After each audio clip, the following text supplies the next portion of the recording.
Oke, jadi di video kali ini kita akan membahas tentang pemeriksaan yang urogenitalia pada pria. Nah, mengacu pada checklist, kita langsung menjelaskan tujuan dan prosedur pemeriksaan pada pasien.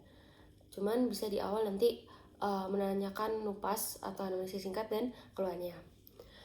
Baik, Bapak, mohon izin. Setelah ini saya akan melakukan pemeriksaan di area alat kelamin Bapak. Mungkin akan terasa sedikit tidak nyaman karena nantinya saya akan masukkan jari saya ke dalam alat kelamin Bapak yang mengharuskan untuk membuka pakaian bagian bawah. Apakah Bapak berkenan? Baik, apabila Bapak berkenan, Bapak bisa menuju ke ranjang terlebih dahulu sembari membuka bagian bawah, dan saya izin untuk cuci tangan dan memakai handscoon.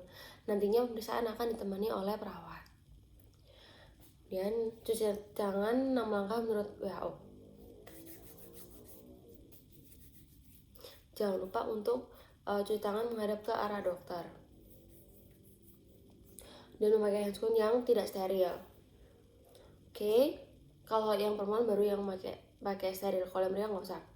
Oke, kita langsung aja pertama masuk ke pemeriksaan penis. Nah, pemeriksaan penis kita lihat dulu, diinspeksi terlebih dahulu. Nah, hal yang paling utama itu kita sesuai kesepakatan kemarin, kita nggak perlu tanya apakah pasien sudah melakukan sunat atau belum, tapi kita melihat dari struktur di bagian penisnya. Nah, normalnya itu, bukan normalnya, kalau yang sudah disunat atau sudah sirkumsisi itu yang ini, kalau yang ini tuh belum, jadi harus dilakukan retraksi prepucium. Cuman kalau manekin yang ada di skills lab tuh harusnya yang udah di sirkumsisi, jadi yang seperti ini. Jadi langsung aja kita ngomong di awal. Tidak perlu dilakukannya retraksi prepucium karena pasien telah dilakukan sirkumsisi. Nah, kemudian lanjut ke bagian osium ureter externum.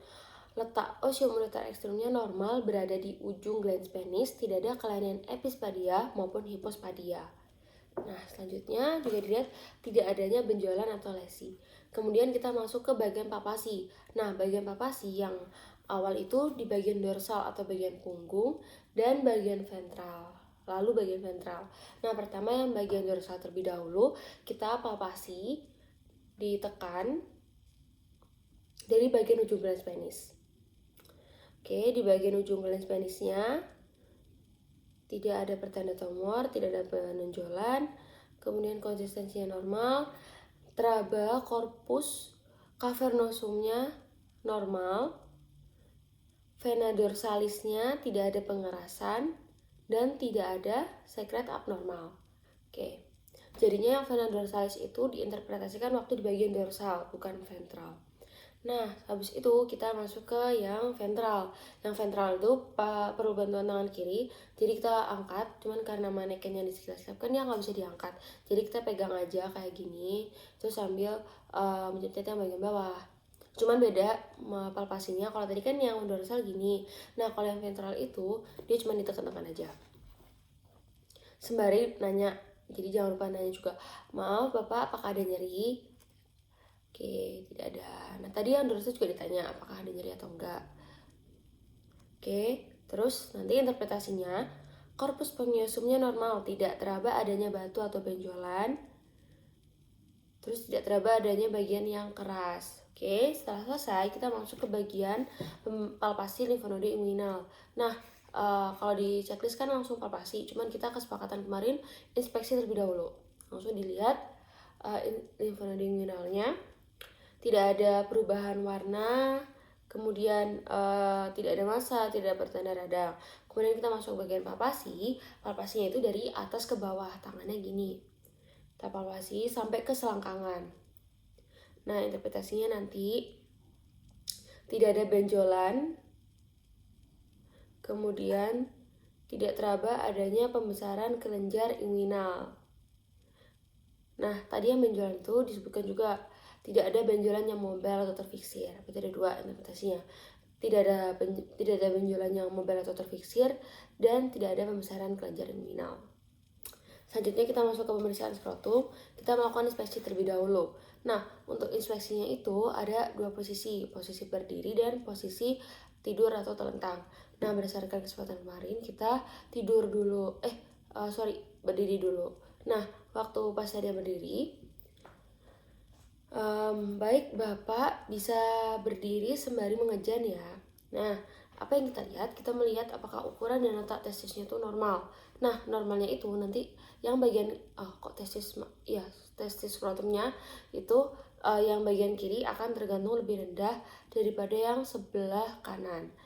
Kita lihat, oke. Dan juga untuk melihat apakah ada massa dan radang. Nah, setelah dalam posisi berdiri itu nggak usah diinterpretasikan dulu, nggak apa-apa. Kita langsung ke posisi tidur. Baik, Bapak bisa kembali ke posisi tidur dengan kaki litotomi. Nah, saat itu kita lihat juga letak ukuran letak testisnya. Nah, jadi sebenarnya posisi tidur dan berdiri itu sama aja untuk melihat apakah ukuran dan letak testisnya normal dan apakah di situ ada massa atau radang. Nah, setelah itu kita baru interpretasi. Letak testis normal, yang kiri tergantung lebih rendah daripada yang kiri sehingga simetris. Kemudian ukurannya normal, letak testisnya simetris, yang kiri tergantung lebih rendah daripada yang kanan.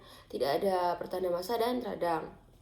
Kemudian palpasi skrotum ini berbeda dengan yang linfonoduodenal. Kita mulai dari bawah, tangannya kayak gini. Nah, anggap ini skrotumnya, memang nanti ada 2 skrotumnya, jadi dua-duanya juga harus pencet, ditekan. Nah, kita nekannya dari bawah sambil ditanya, apakah ada nyeri, Bapak? Oke, tidak ada.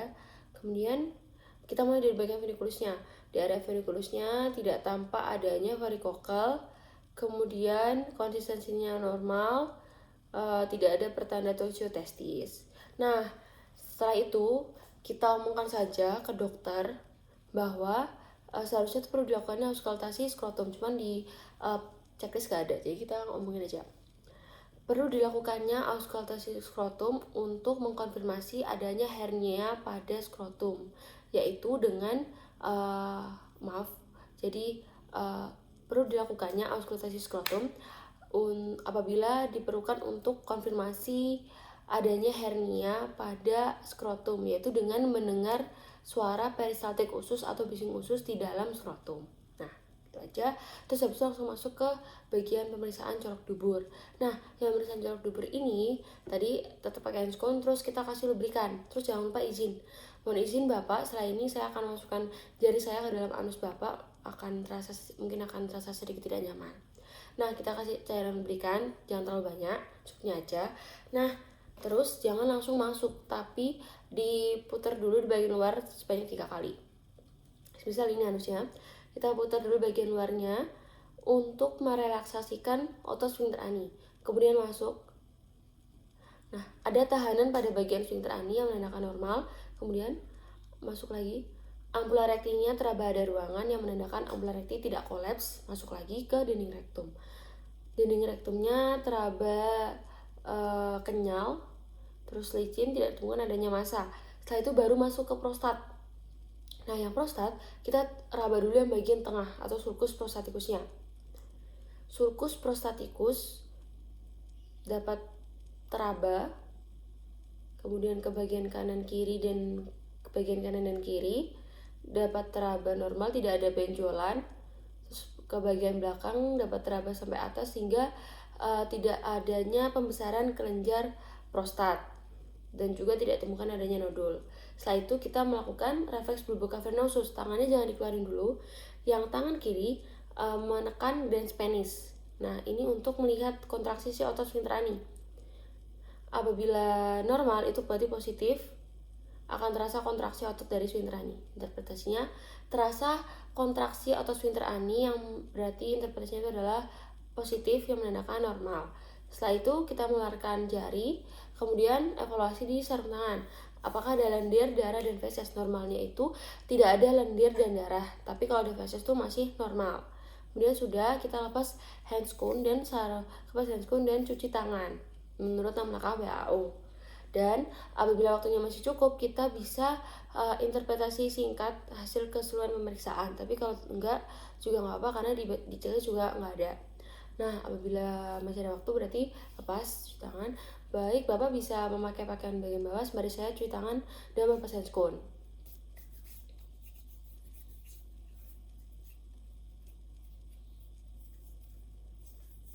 Baik, Bapak, berdasarkan pemeriksaan alat kelamin Bapak dan bagian anus tadi keseluruhannya normal. Mulai dari bagian penis normal, kemudian di bagian selangkangan juga normal, tidak ada kelainan. Kemudian bagian skrotumnya normal, tidak ada benjolan, letaknya normal. Kemudian di bagian anusnya tadi juga dinding, otot sphincter ototnya, terus habis itu kelenjar prostatnya juga normal, nggak ada pembesaran, keseluruhannya normal. Baik, untuk pemeriksaannya cukup sekian. Bapak bisa keluar ruangan dan terima kasih.